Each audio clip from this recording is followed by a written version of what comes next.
Nani, please, bigyan mo pa ako ng isa pang chance. Hindi mo naman ibabalik yung tiwala ko sa'yo, Dave. Umalis ka na, pumunta ka ng Korea. Magkanya-kanya na tayo. Gusto ko lang malaman mo na nakaka-relate ako dahil pinagdaanan ko rin yun. Ang dami kong kasalanan in the past. Hindi ako napagod na humingi ng sorry. Maging humble ka lang at aminin mo ang pagkakamali mo. Una na kami ha. Good luck na sa'yo. Pero thank you sa lahat. Good luck din sa inyo. Ano, galingan nyo sa Korea, ha? Huwag nyo nga kalimutan. Hashtag. All caps. Friday. Goodbye, Dave. Siguro naman, makakahanap ako ng kumpanya na makaka-recognize ng galing ko tsaka experience ko bilang former CEO dito sa Sandbox. Naghahanap ang Inatech ng Strategic Planning Officer. Kung interesado ka, pwede ka mag-apply. Hindi na po talaga ako kayang patawarin ni Dan. Wala na po talagang pag-asa. Maging maayos kami. Mag-focus ka muna sa sarili mo. Galingan mo para malayo ang marating mo. Malay mo, sa pagbalik mo, ay maging karapat-dapat ka na sa pinapangarap mo. Alam ko hindi ko na mababalik yung nangyari dati. All I can promise you now is natuto na ako. At wala na akong balak ulitin pa yung ginawa ko sa'yo sa iba. Totoo naman lahat po nung sinabi niyo sa akin. Thank you kasi kung tutuusin, ikaw naman talaga yung tumulong sa akin. Pinarealize mo sa akin yung toong pangarap. Dito ako masaya. Sa farm. Hindi ko po kakalimutan yung mga sinabi niyo. Gagalingan ko po talaga sa Korea para maging successful ako. Sisiguraduhin ko po na pagbalik ko dito, ako na yung makikita ni Danny. Papatunayan ko sa kanya na deserving talaga ako ng second chance. Dapat. Tsaka ng pagmamahal niya. Kaya po yan, anak. Ingat. Alam namin kayang-kaya mo yun. Yun ako. Ingat. Oh, Tristan, bakit ginagabi ka yata? Magandang gabi po. Magandang gabi. Pasensya na po sa abalala. Tita, gusto ko po sanang makausap si Danny ulit. Alam ko nag-sorry na ako sa kanya noon, pero gusto ko lang po sabihin sa kanya ulit na pinagsisisihan ko po lahat ng mga masasakit na nagawa ko sa kanya at handa po akong gawin lahat para mapatawad niya ako. O sige, tatawagin ko muna ha.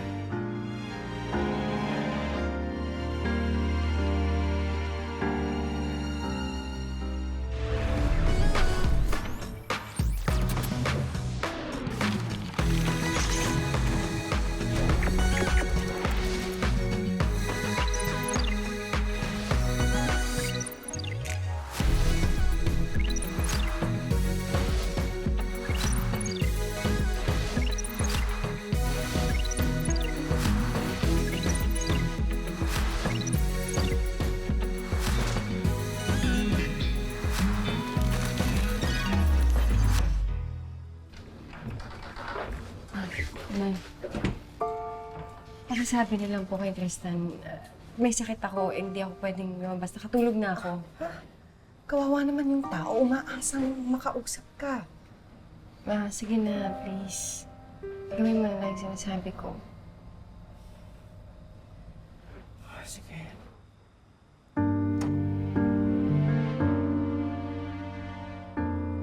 Tristan, sorry ha. Natutulog na pala si Danny. Hindi ko naginising kasi masama ang pakiramdam. Ano nangyari? Kanina okay naman siya. May hindi siguro magandang nakain, May?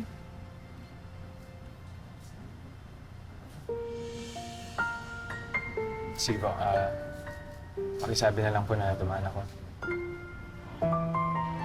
Sige na po. Ingat ka. Sige po.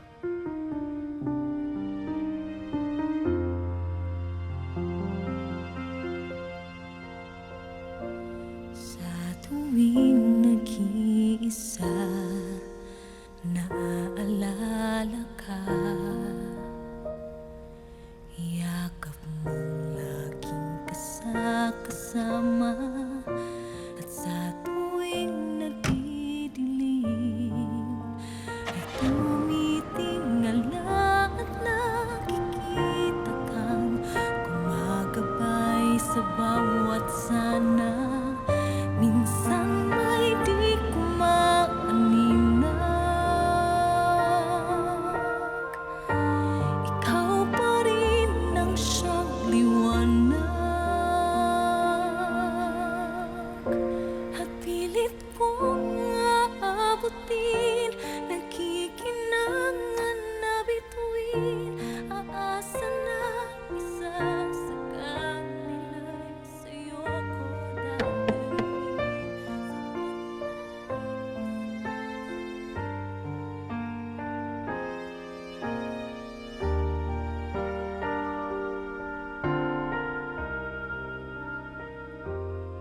Sana hinarap mo man lang si Tristan.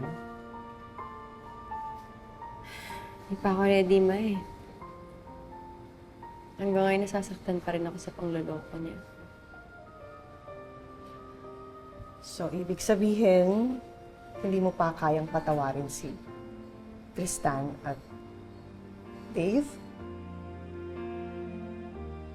Iba naman po yung kay Dave. Kasi kung tutuusin si Dave, naging instrumento lang naman sa pangloloko sa akin ni Lola at ni Tristan. So si Dave, napatawad ko na. Talaga? Eh bakit sabi ng lola mo kung ano-anong masasakit na salita ang sinabi mo kay Dave nung huling araw ninyo sa sandbox? Sinabi ko lang po yun. Kasi ang gusto ko maging buo yung desisyon niya sa pagpunta sa Korea. Ayokong na-hold back siya dahil sa akin. Kasi ang gusto ko maging successful siya.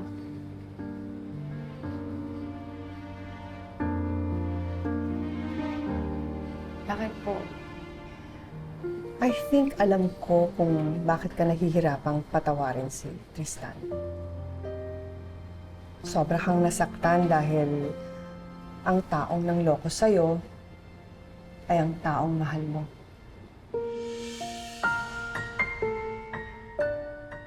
If I were you, kung talagang mahal mo siya, huwag mo nang ipupush away si Tristan. Bigyan mo siya ng pagkakataong patunayan ang sarili niya para makabawi siya sa'yo.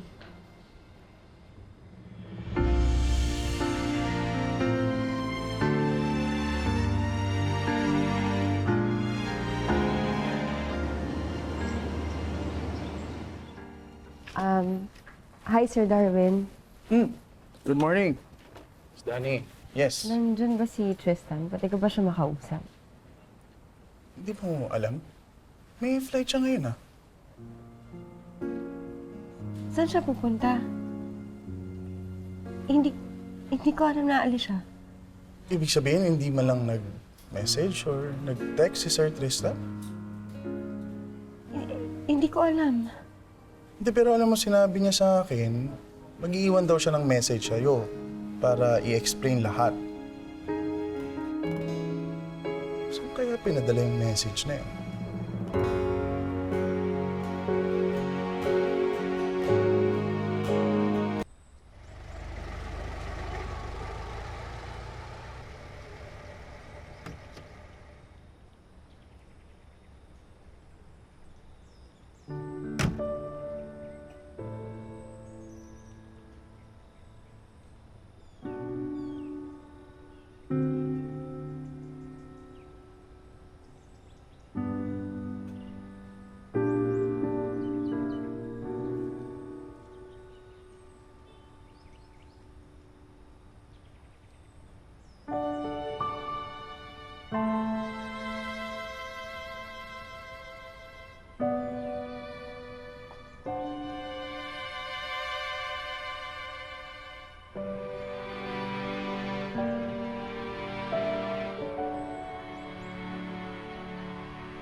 Dear Danny,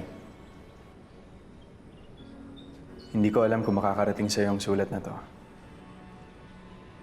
Pero sa oras na mabasa mo to, baka wala na ako sa Pilipinas.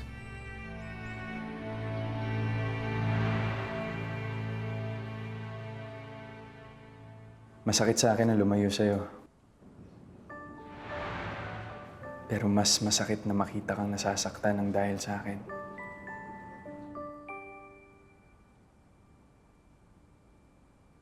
Siguro nakukulitan ka na sa kakasorry ko. Don't worry. Hindi na kita pipilitin kasi alam kong hindi ka pa ready.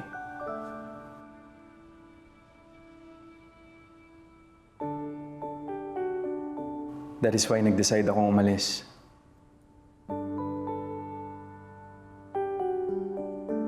Para bigyan ka ng space to heal.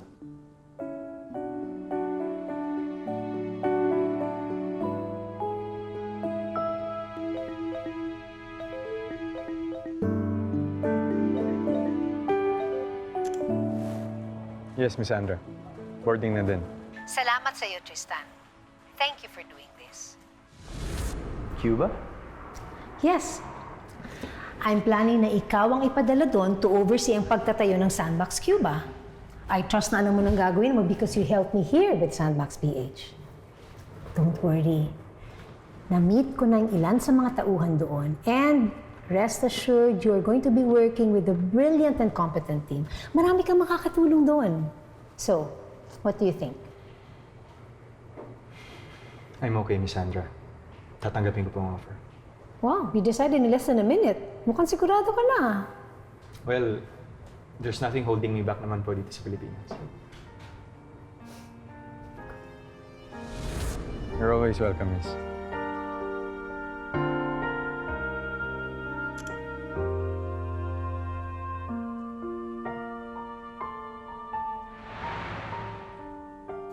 Habang nasa malayo ako, hahanapin ko rin ang sarili ko. Lately kasi na-discover ko na ang dami kong nagawang mali. Hindi lang sa'yo. I will take this opportunity para baguhin ang sarili ko. Para pagbalik ko, better version na ni Tristan ang harap sa'yo.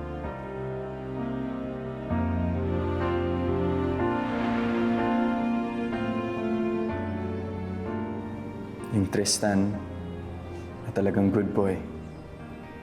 Yung Tristan na deserving ng forgiveness mo.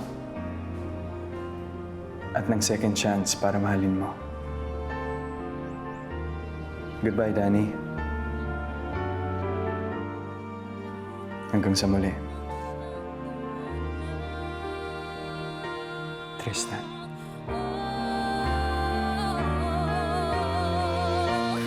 Pilit kong aabutin, nagkikinangan na bituin. Aasa na isa sa kanila'y sa'yo ko dadalhin. Sapat na ang isang saglit na mamasdan ang iyong ngiti. Para masabing nasagot na ang hiling.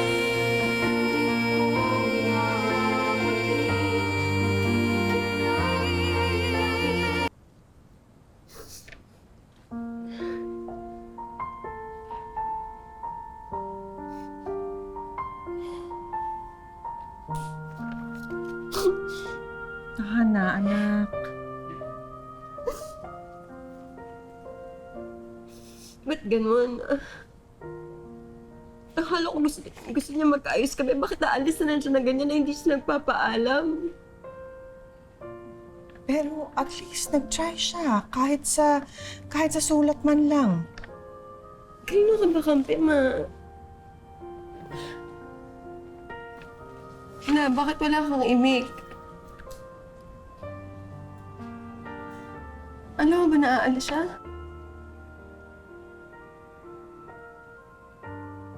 Kung makagalit apo, ha? Nagpaalam si Tristan sa akin, eh.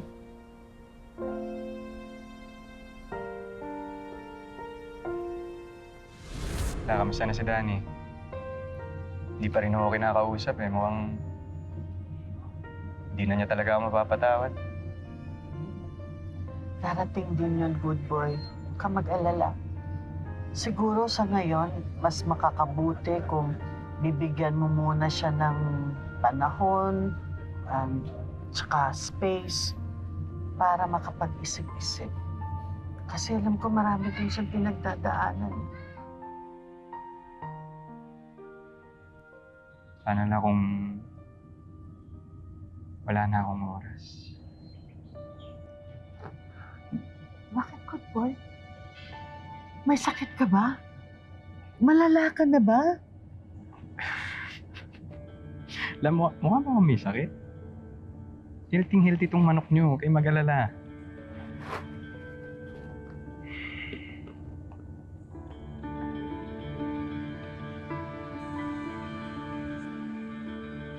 Pero alis po ako eh. Tinanggap ko po yung offer sa Cuba para magtrabaho. medyo matatagalan lang mga 1 to 2 years.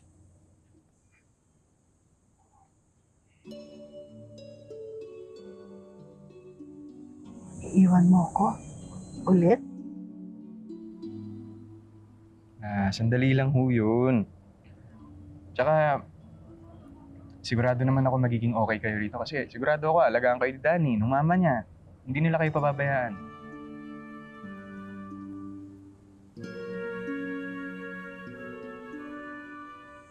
Mag-iingat kayo lang, ha? Okay, yung masyadong papakapagod sa trabaho, tsaka iwasan niyo yung pagpupuyat. Sige kayo, dadami na naman to. Ayan. Mga kunot sa noo niyo pag na-stress kayo.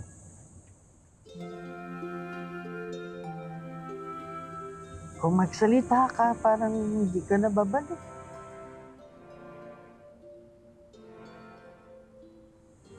Kaya mag-alala. Promise. Hindi ko kayo tatawagan dahil sigurado ako magiging okay ako sa pupuntahan. Kalimutan mo na yung sinabi ko sa'yo noon.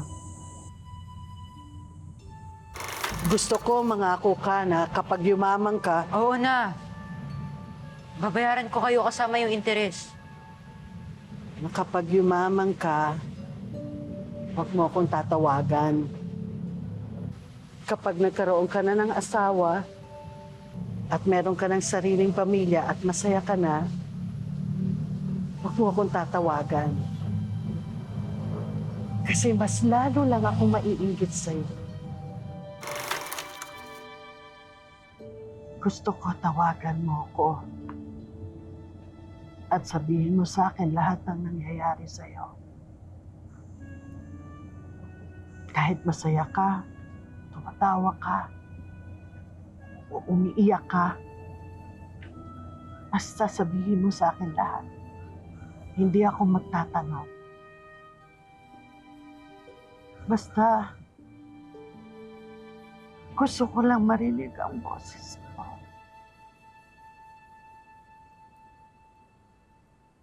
Gusto ko lang na maramdaman na kasama kita.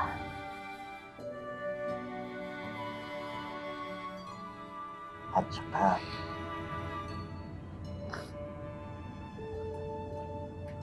huwag ka mag-alala. Lagi mong tatandaan na hindi ka nag-iisa. Na merong nagmamahal sa'yo at meron kang pamilya na naghihintay sa'yo.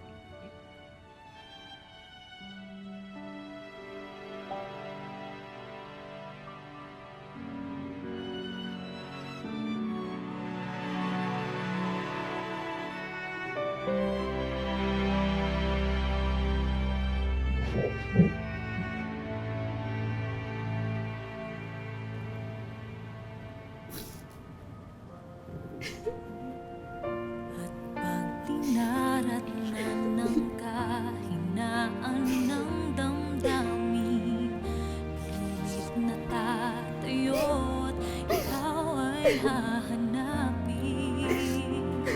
Ikaw ang puno dulo ng lahat ng sikap at dalangin. Ang bumubuhay na lakas ay ang iyong hangarin. Minsan may di ko maalinag.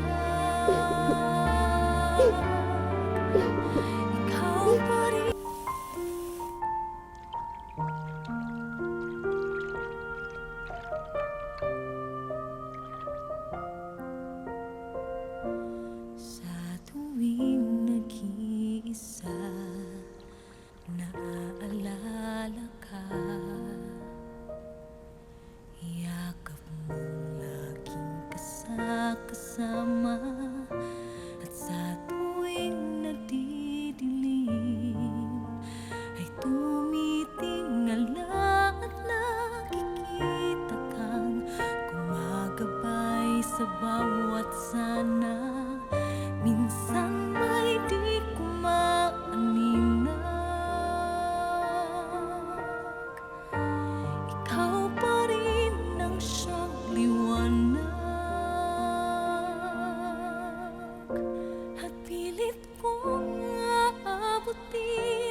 Goodbye, Danny. Hanggang sa muli. Krista. Sapat ng isang saglit na mamasdan ang iyong ngiti para masabing nasugot na ang hiling.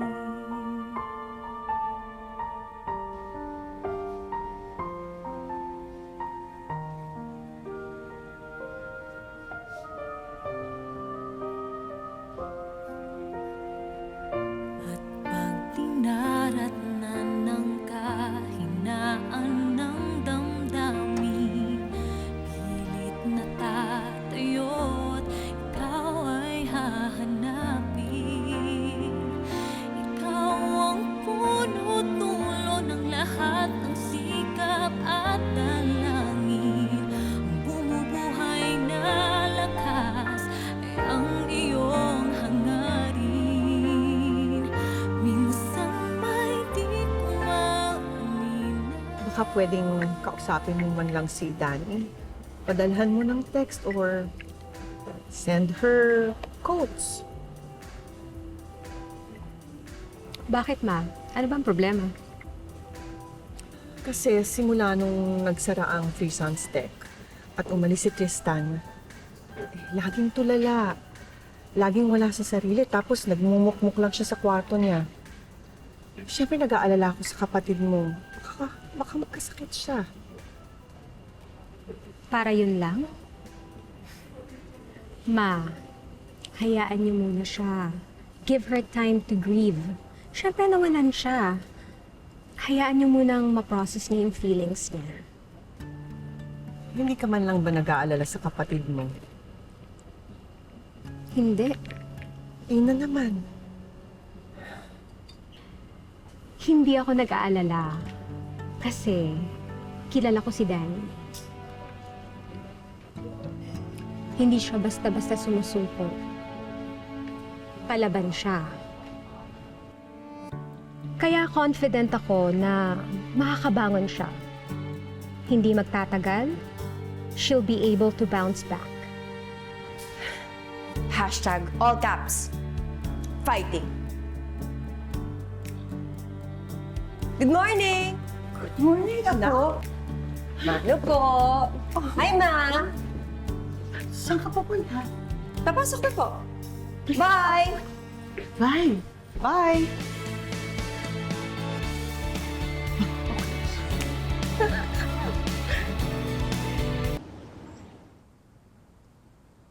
Thank you, Miss Nicole.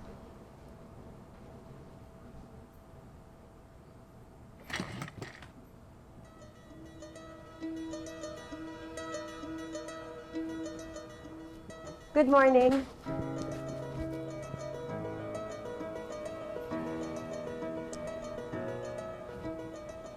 Finally, I was wondering kung kailan ka magpapakita.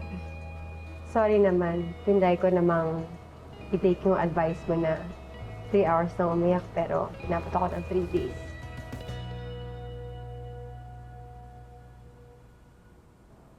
But now I'm ready and more than willing to work. I am Danica Sison, applying for Inatech Strategic Planning Officer.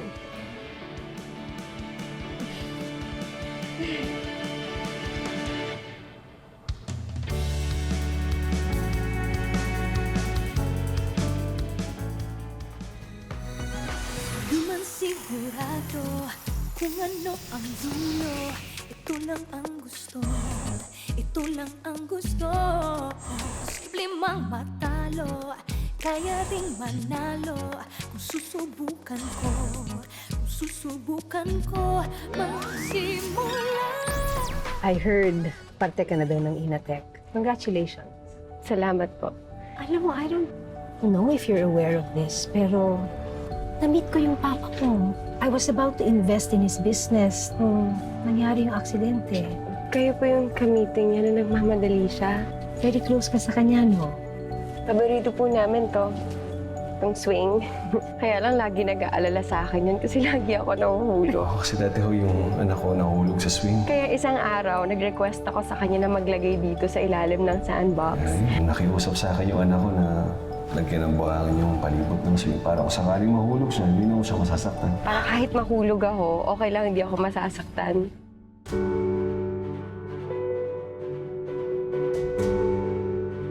May I speak with you, Miss Diaz? Yes, Miss Sandra, what can I do for you? I just want to inform you na gusto kang gawa ng feature story ng Sandbox Newsletter for being the inspiration behind our logo.